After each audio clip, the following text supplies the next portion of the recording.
হযরত মুহাম্মদ সাল্লাল্লাহু আলাইহি সাল্লাম ছিলেন সত্যবাদী ও ন্যায়পরায়ণতার এক উজ্জ্বল দৃষ্টান্ত। আজ আমরা জানব কাবা ঘরের পাথর স্থাপনের সেই বিখ্যাত ঘটনাটি। মক্কার কুরাইশরা যখন কাবা ঘরের সংস্কার করছিল, তখন হাজরে আসওয়াদ কালো পাথর তার জায়গা থেকে সরিয়ে নেওয়া হয়।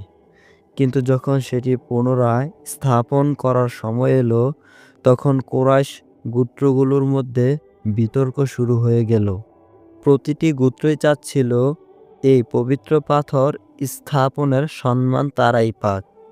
এতে বড় ধরনের সাংঘাতিক আশঙ্কা দেখা দিল। তখন তারা সিদ্ধান্ত নিল, কেউ যদি প্রথমে মসজিদুল হারমে প্রবেশ করে, তাকেই বিচারক বানানো হবে। ঠিক সেই মুহূর্তেই আল্লাহর ইচ্ছায় প্রথম ব্যক্তি হিসেবে প্রবেশ করলেন মুহাম্মদ সাল্লাল্লাহু আলাইহি সাল্লাম। সবাই খুশি হয়ে বলল, এই তো আমাদের আল আমিন, বিশ্বাসী, আমরা তার সিদ্ধান্তে সন্তুষ্ট।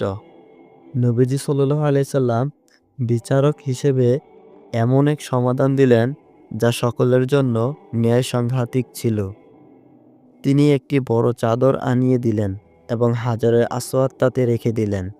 এরপর বললেন, প্রত্যেক গোত্রপ্রধান চাদরের এক প্রান্তে ধরবে এবং সবাই মিলে একসঙ্গে পাথরটি উঠাবে। এভাবেই নবীজি সাল্লাল্লাহু আলাইহি সাল্লাম একটিমাত্র সিদ্ধান্তের মাধ্যমে একটি বড় সমস্যার সমাধান এড়ালেন এবং সবাইকে একতাবাদ করলেন। পরে তিনি নিজ হাতে হাজরের আসওয়াদ তার স্থানে স্থাপন করলেন।